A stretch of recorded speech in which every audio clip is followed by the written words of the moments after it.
Yesus, inilah kami umat-Mu, jemaat-Mu, datang di hadirat-Mu, menyembah Engkau, memuji Engkau. Kami menyambut Engkau ya Tuhan dalam ibadah pada pagi hari ini, juga menyambut firman-Mu. Kami membutuhkan firman-Mu ya Tuhan. Kami berdoa, Roh Kudus bekerja, menolong kami, memberikan pencerahan, memberikan pengertian, supaya kami memahami maksud dan tujuan kami, Tuhan, dalam kehidupan kami. Dan kami memberi diri kami untuk melayani Engkau, untuk memuliakan Engkau. Terpujilah Kristus. Dalam nama-Mu, firman yang hidup itu kami berdoa. Amin. Amin. Salam, selamat pagi dan Shalom. Salam Tuhan. Baiklah, kita membaca firman Tuhan. Saya ajak kita untuk mendengarkan firman Tuhan. Saya akan membacakan untuk kita dari surat Rasul Paulus kepada jemaat di Korintus, dari 1 Korintus pasal 3 ayat 5 sampai yang ke-9. 1 Korintus pasal 3 ayat 5 sampai ayat yang ke-9. Ada demikian firman Tuhan. Jadi, siapakah Apolos? Siapakah Paulus? Pelayan-pelayan yang olehnya kamu menjadi percaya, masing-masing menurut tugas yang diberikan Tuhan kepadanya. Aku menanam, Apolos menyiram, tetapi Allah yang menumbuhkan. Karena itu, yang penting bukanlah yang menanam atau menyiram, melainkan Allah yang menumbuhkan. Baik yang menanam maupun yang menyiram sama pentingnya, dan masing-masing akan menerima upahnya sesuai dengan pekerjaannya sendiri. Sebab kami adalah kawan sekerja untuk Allah. Kamu adalah ladang Allah, bangunan Allah. Ya Bapak Ibu jemaat yang diisi oleh Tuhan Yesus Kristus, tema firman Tuhan bagi kita pada pagi hari ini yaitu rekan kerja Allah. Kata rekan kerja Allah ini muncul memang sebenarnya sejak Paulus, Apolos, dan juga Kefas dipanggil oleh Tuhan menjadi hamba Tuhan. Mereka sudah menjadi rekan kerja. Tetapi kata ini ditegaskan kembali, diungkapkan kembali, dikatakan kembali oleh Rasul Paulus dalam konteks dalam kehidupan jemaat di Korintus. Ada apa sehingga Paulus mengatakan ini kembali, mengungkapkan tentang siapa mereka, pekerjaan mereka. Ternyata rekan sekerja Allah. Ya Bapak Ibu, memang dalam konteks teks ini kalau kita baca tadi bahwa ada perpecahan, ada perselisihan, percekcokan, gitu ya, antara jemaat yang ada di Korintus. Mengenai apa? Mengenai rekan kerja Allah ini, mengenai Paulus, Kefas, dan Apolos. Mereka digolong-golongkan, walaupun mereka tidak buat golongan, gitu ya. Seperti pasal itu kan, ada golongan biru, ada golongan hijau, ada golongan kuning, ada golongan merah. Mereka sebenarnya tidak menggolongkan itu. Mereka punya identitas masing-masing, gitu ya. Mereka hamba Tuhan dan mereka melayani dengan talenta dan kemampuan masing-masing. Tapi kalau jemaat itu melihat figur mereka yang luar biasa itu, mereka jemaat itu mulai membuat kelompok-kelompok, gitu ya. Dan kelompok-kelompok itu menjurus kepada perpecahan. Dan kita tahu bahwa dalam 1 Korintus ini Paulus sudah mengatakan lebih lanjut lagi kalau kita lihat dalam pasal 12 dari 1 Korintus ini bahwa mereka itu satu anggota tubuh, gitu ya, dengan karunia yang berbeda-beda. Itu. Untuk menjawab itu, kata yang paling pas ya Bapak Ibu jemaat Tuhan ya, di tengah-tengah kondisi yang mulai ada perpecahan, menggolong-golongkan, gitu ya, tidak ada kesatuan lagi, kata yang pas jawabannya, kami rekan sekerja Allah, gitu ya. Kami rekan sekerja Allah, itu jawabannya. Apa maksudnya sehingga dikatakan kami rekan sekerja atau partner Allah, gitu ya? Ya Bapak Ibu jemaat Tuhan, memang dalam 1 Korintus 1:12 itu sudah muncul juga penggolongan itu, sampai juga kepada disinggung di sini ya dalam 1 Korintus 1:12. Disinggung lagi oleh Paulus di dalam 1 Korintus 3 ayat 4. Muncul lagi diingatkan kembali bahwa mereka menggolongkan itu, gitu ya. Itulah kondisi-kondisi yang terjadi dalam kehidupan jemaat, Bapak Ibu ya. Dan saya kira dalam perjalanan gereja sampai sekarang pun sering timbul ini, ya. Dan itu menjadi antisipasi untuk kita melihat bagaimana dalam kehidupan jemaat sebagai anggota tubuh Kristus yang disatukan oleh Kristus sebagai anggota tubuh, ya. Maka kalau kita melihat memang bahwa ibu kami rekan kerja, siapakah kami? Kami ini sudah saya katakan tadi ada Paulus. Paulus itu orang yang luar biasa. Dia melakukan 4 kali perjalanan misi atau dengan kali penginjilan. Jadi dia itu punya kemampuan, keahlian, kekhususan pelayanan, dobraknya itu ke penginjilan. Jadi dia punya kemampuan penginjilan, begitu ya Bapak Ibu ya. Paulus. Sedangkan Apolos itu dia punya karunia mengajar. Dikatakan dia di Efesus mengajar, di Korintus mengajar, di Antiokhia mengajar. Jadi antara hamba Tuhan ini punya kemampuan khusus yang mereka miliki, dan ini menjadi kekuatan pelayanan sebenarnya. Kekuatan penginjilan, kekuatan mengajar di tengah jemaat, gitu ya. Ini juga penting. Dan Kefas ini kekuatannya apa? Memimpin dan mengembalakan. Dia sudah mengembalakan jemaat di Yerusalem dan di Antiokhia. Jadi antara ketiga hamba Tuhan yang dikelompokkan ini punya keunikan masing-masing, punya kelebihan masing-masing, gitu ya, punya talenta dan karunia masing-masing. Dan mereka memang melayani sesuai dengan passion atau kemampuan dan karunia mereka itu, gitu ya. Kalau Paulus memang dia menginjil, dia tidak membelakang jemaat. Sesudah ada jemaat, dia berikan kepada pemimpin jemaat, gitu ya, para diaken dan sebagainya. Dia angkat di situ dan dia mulai pelayanan di situ terus. Itu Paulus, gitu ya Bapak Ibu ya.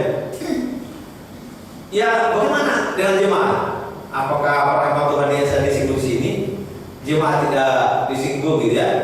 Bapak Ibu memang dalam konteks jauh di dalam 1 Korintus pasal 12 itu ya. Kalau kita lihat lagi, jemaat itu juga diarahkan oleh Paulus bahwa sesungguhnya jemaat itu punya karunia, gitu ya. Karunia yang berbeda-beda satu yang lain, dan karunia itu bisa digunakan untuk pelayanan, ya. Digunakan untuk pelayanan, dan banyak karunia di situ ya. Ada karunia iman, karunia menasihati dan sebagainya. Ada itu. Cuma itu harus ditemukan, harus dilihat, sehingga tidak ada satu orang pun di dalam gereja sebenarnya yang tanda kutip kalau pelayanan pengangguran. Semua dapat mengambil bagian sesuai dengan talenta dan kemampuan masing-masing. Itu Bapak Ibu. Memang secara organisasi hamba Tuhan itu sudah tentu memang dipanggil untuk melayani, dan dia melayani, gitu ya. Dan dia menjadi pemimpin jemaat, tapi jemaat juga dapat terlibat dan bahkan dihimbau oleh Rasul Paulus di dalam 1 Korintus pasal 12 itu mereka bagaimana menggunakan karunia itu di tengah-tengah jemaat terlibat dalam pelayanan. Maka perlu ditemukan karunia itu Bapak Ibu. Saya kira semua punya karunia, tidak ada yang tidak punya karunia. Cuma kita perlu temukan, dan memang karunia itu perlu diasah, belajar. Belajar bagaimana? Kalau ikut dalam pelayanan kan tentu ada juga istilah pembekalan, ada juga dengan bagaimana kita ikut melihat dan akhirnya kita bisa.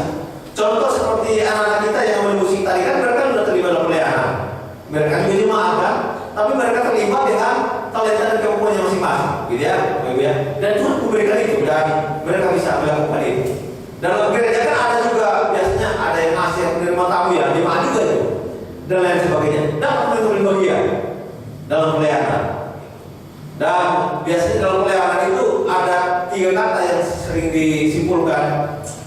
Setiap jemaat Tuhan itu dapat mendukung pelayanan dengan doa, dengan dana, dengan daya, dengan kemampuan talentanya. Itu kata yang sering muncul ya, yang perlu kita pikirkan. Semua dapat kita melayani dengan dukungan-dukungan itu. Seperti opa-opa gitu ya, yang memang tidak kuat lagi mungkin untuk berdiri depan yang dalam 4 lompat gitu ya. Itu anak muda lah ya, atau yang masih kuat lah maksudnya. Bisa dengan apa? Dengan doa, kan gitu. Mungkin juga dengan nasihat kalau yang menasihati, kan gitu. Biasanya orang tua kan punya itu ya, kemampuan itu. Tampil sebagai sokok guru dalam gereja gitu ya, sebagai tua-tua gitu ya. Karena banyak pengalaman. Kalau semua sudah menerima Yesus, sudah bertobat dan lahir baru, dapat tampil melayani dengan baik. Itu tidak ada seorang pun yang tidak dapat gitu ya. Sesuai karunia. Nah, jadi mari kita masing-masing mengambil bagian dalam pelayanan. Dia punya kemampuan masing-masing. Kalau jemaat gitu ya. Namun yang menjadi bahaya, itu tadi ada karunia, ada kemampuan talenta masing-masing. Kadang dengan talenta itu dan nyata di dalam jemaat Korintus mengenai karunia juga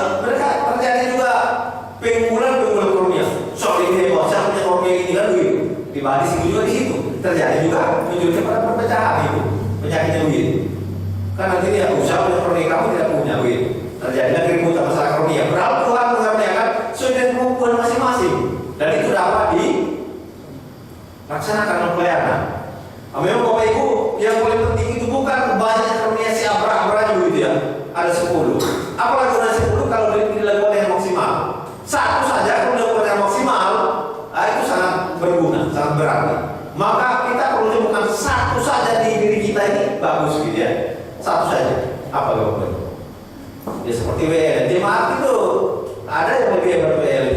Saya sendiri kalau WL ada lari di jalan jemaat gitu ya. Tidak punya kemampuan gitu ya. Tapi ada jemaat yang luar biasa. Ya itulah karunia-karunia yang Tuhan karuniakan. Tapi hati-hati jangan sampai terjadi perpecahan gara-gara karunia-karunia ini. Nanti kelompok kan tim WL hebat gitu ya. Kami tim musik hebat, mulai penggolong-penggolongan gitu ya, dan mengatakan kehebatan-kehebatannya gitu ya, dan menjelas-jelas yang lain-lain sebagainya. Kamu kurang ini, kurang itu lagi ya. Padahal punya karunia masing-masing, tinggal dirasa saja. Nah, itu yang menjadi masalah dalam kehidupan berjemaah, gitu Bapak Ibu. Jadi kalau kita lihat di dalam diri Paulus, Apolos, Kefas ini kekuatan luar biasa. Dan kalau kita lihat juga di dalam masa karunia tadi, kalau jemaat punya karunia luar biasa, itu jelas suatu kemampuan pelayanan yang Tuhan karuniakan yang perlu dibuat mereka, gitu ya. Sebagai pasel tadi itu, kalau pasel itu kan biasanya kan disusun oleh anak-anak ya, permainannya, gitu ya. Tapi dia kalau gambar ini kembali awal itu tercabut, belum menyatu, gitu ya. Nah, tinggal di satu part, tapi dia punya keunikan masing-masing. Biru tidak mungkin jadi merah, tetap merah dia punya karunia masing-masing. Tapi dalam satu pelayanan itu punya kemampuan keunikan dan saling melengkapi, gitu ya. Apa artinya WL kalau tidak ada musik? Apa artinya musik kalau tidak ada WL? Gitu? Apa artinya saya berdiri di sini kalau tidak ada musik, tidak ada jemaah juga ya? Ngomong sendiri gitu ya. Apa ini orang masih larang segala gitu ya. Semuanya saling melengkapi, begitu ya. Sehingga ya penting sekali untuk kita lihat kata rekan kerja ini sangat mendalam dibahas oleh Rasul Paulus, sehingga semuanya melihat sudah karunia dan kemampuan masing-masing. Ya biarlah Paulus dengan karunia penginjilan, biarlah Paulus dengan karunia mengajar, biarlah Kefas dengan karunia memimpin dan mengubahkan. Nah, itu yang harus terjadi dalam jemaat, gitu ya. Dan mereka punya pelayanan masing-masing. Nah, itu yang dikatakan oleh Paulus kepada jemaat di Korintus. Jadi jangan bilang ini hanya bisa penginjilan, nggak bisa ini. Memang karunianya begitu, ada begitu. Jadi kita jemaat perlu pahami mana yang menunjuk dari masing-masing para hamba Tuhan kalau konten di sini. Itu Bapak Ibu ya, tinggal dimaksimalkan masing-masing. Jemaat juga punya karunia masing-masing. Ya mungkin jemaat pikir saya nggak bisa nggak mau kalau bernapas saja sudah paham di mana kan lebih bagus lah saya jadi akhir aja lah kan gitu ya. Jadi akhir aja cukup gitu. Atau saya dukung dengan apa yang bisa kan begitu lah. Ya itu sudah sangat berarti di hadapan Tuhan. Gak harus jadi kalau main luar biasa terlalu pas begitu ya. Gak harus dipaksa begitu. Ya Bapak Ibu, kata rekan kerja Allah ini sangat mendalam sebenarnya. Itu berbicara bukan hanya teman atau sahabat gitu ya. Sebagaimana biasa bersahabat berteman selesai. Itu masuknya kalau bahasa lain itu sinergos, yaitu dengan lain kita bisa dengar sinergi ya. Bersinergi itu artinya rekan kerja atau bermitra, bekerja sama antara satu, kalau dalam proyek itu bukan sama satu proyek atau dalam satu kontes itu ya mungkin ada proyek atau apa kalau dari perusahaan ya bermitra dua perusahaan kan jadi semakin kuat. Kata bermitra itu artinya tidak bisa hanya berdiri dan dapat sendiri satu kegiatan tanpa bermitra yang lain. Jadi bermitra itu sangat penting, itu yang dikatakan di sini. Memang dalam konteks ini bermitra berkaitan dengan pekerjaan Tuhan. Jadi rupanya pekerjaan Tuhan ini juga perlu mitra ya. Kalau kita lihat perusahaan-perusahaan juga banyak bermitra supaya nanti proyek pekerjaan yang dilakukan itu semakin kuat. Kan biasa ya dunia bisnis ya bermitra atau bermitra dengan siapa? Kata bermitra ini yang dikatakan oleh Paulus. Jadi bermitra dalam pekerjaan Allah, gitu ya. Jadi Paulus di sini tidak fokus kepada memang menyelesaikan masalah jemaat, jangan berselisih karena kami kan begitu. Tapi fokusnya bukan hanya kepada bagaimana menyelesaikan, tapi fokus kepada bagaimana kerajaan Allah ini dikerjakan dengan cara bermitra. Bermitra untuk pekerjaan Allah. Tidak habis waktu melihat jemaat yang bercekcok dan lain sebagainya, tapi dia membawa kepada kami rekan kerja Allah, rekan kerja melihat bagaimana kemitraan itu dibangun. Ini Bapak Ibu. Jadi kalau ada sesuatu ini yang perlu dibangun, kemitraan. Bagaimana caranya kemitraan dibangun? Saya kira ini perlu pertemuan dari hati ke hati, gitu ya, untuk membahas sesuatu kalau terjadi case seperti tadi itu, untuk mempererat memperkuat kemitraan dalam pelayanan.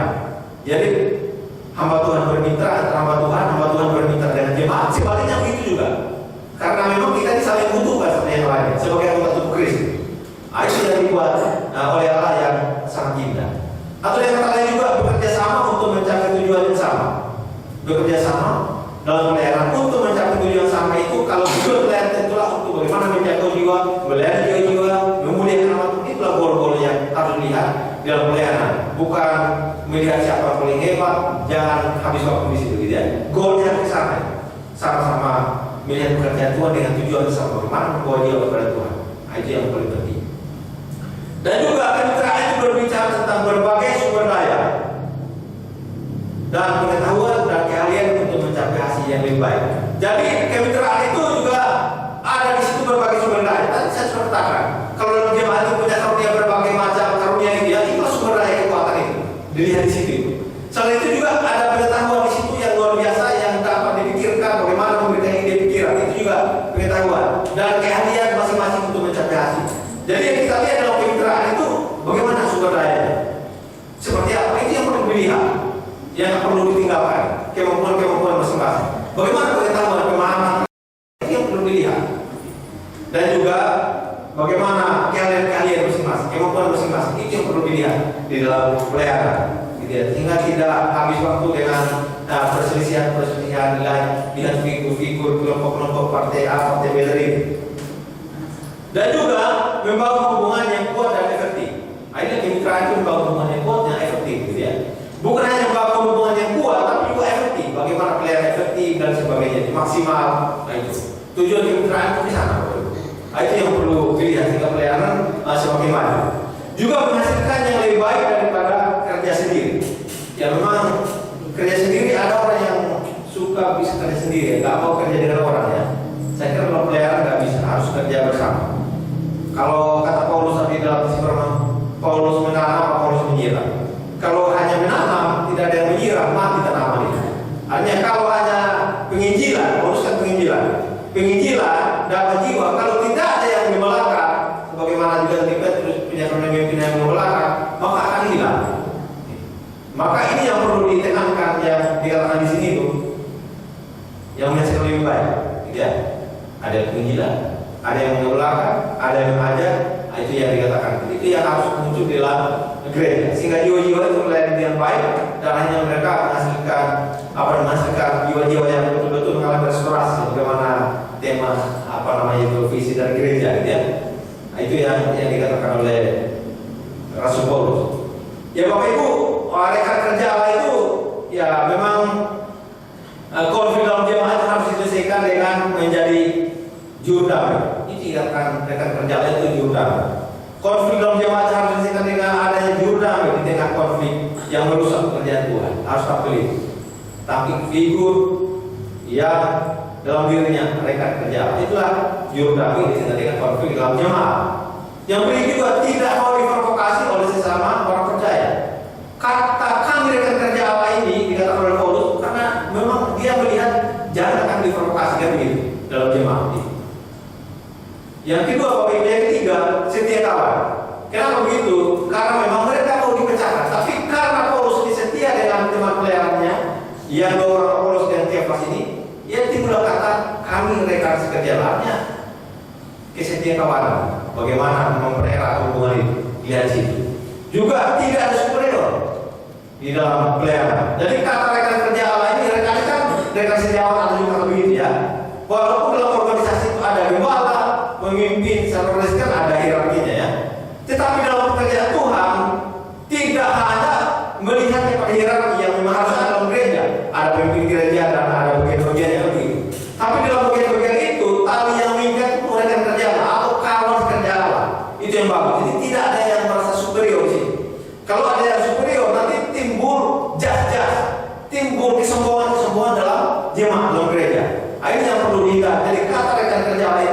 menghindari yang namanya penyakit superior dalam gereja, gitu ya. Jadi timbulan terlebih superior menjadi sombong, menjadi otoriter dan sebagainya. Nah, kacau lah itu, gitu ya. Ini jadi perlu kerendahan hati memang. Juga menghargai sesama pelayan. Kata kami rekan kerja Allah ini muncul sebagai ungkapan bahwa mereka saling menghargai rekan sekerja Allah. Walaupun Paulus disanjung-sanjung oleh kelompoknya, tapi dia bilang saya nggak mau. Kami rekan kerja Allah, sama-sama kerja Allah dan kami rekan, kami kawan. Nah, itu yang dimunculkan oleh Rasul Paulus.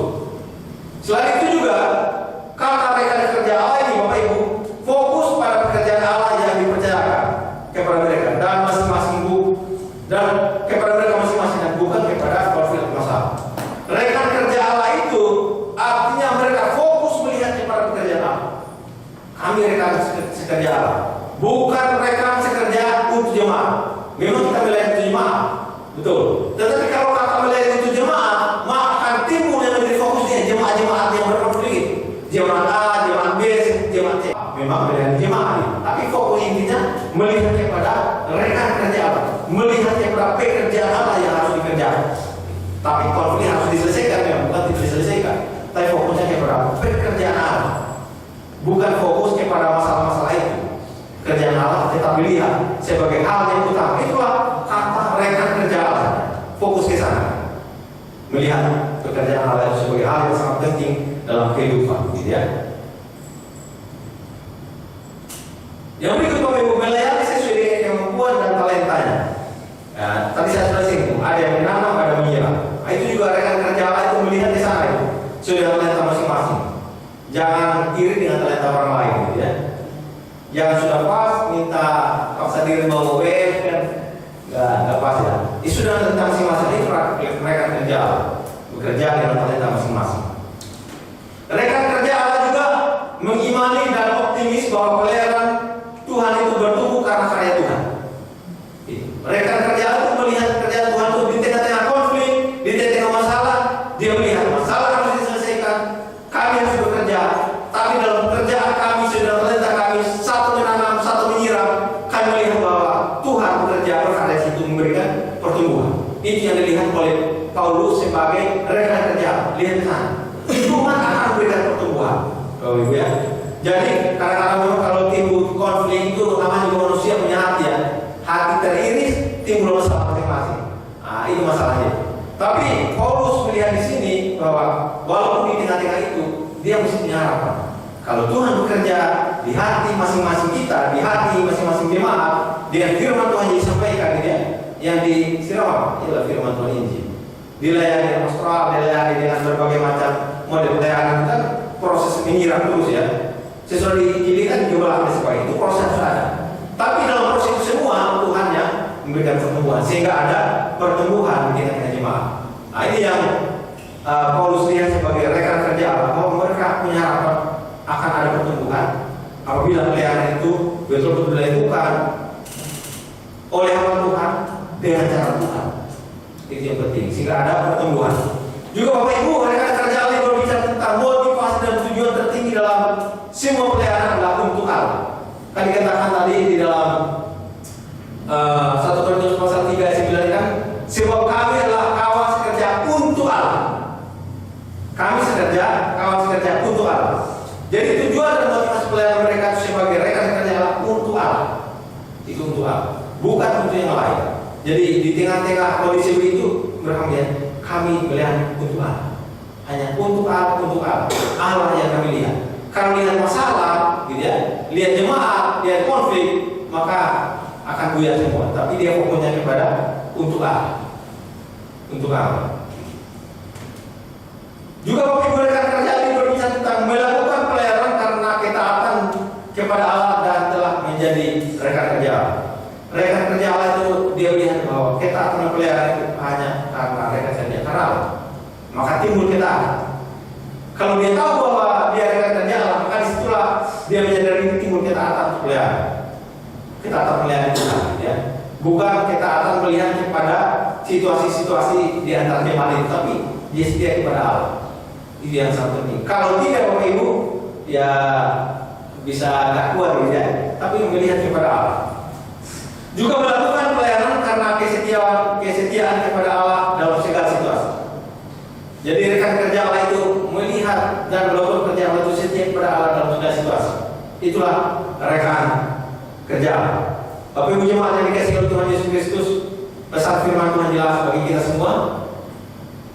Tidak untuk kemungkinan adanya perbedaan-perbedaan gitu ya dalam situasi jemaat. Dalam rumah tangga ada begitu juga gitu ya. Pasti ada. Tapi mari kita melihat kepada bagaimana diri kita masing-masing sebagai orang yang telah diselamatkan dan menjadi rekan kerja Allah, baik hamba Tuhan maupun jemaat. Itu yang kita lihat bagaimana pekerjaan Tuhan dimajukan gitu ya. Jangan karena konflik baru pekerjaan Tuhan tidak dikerjakan dan tidak maju.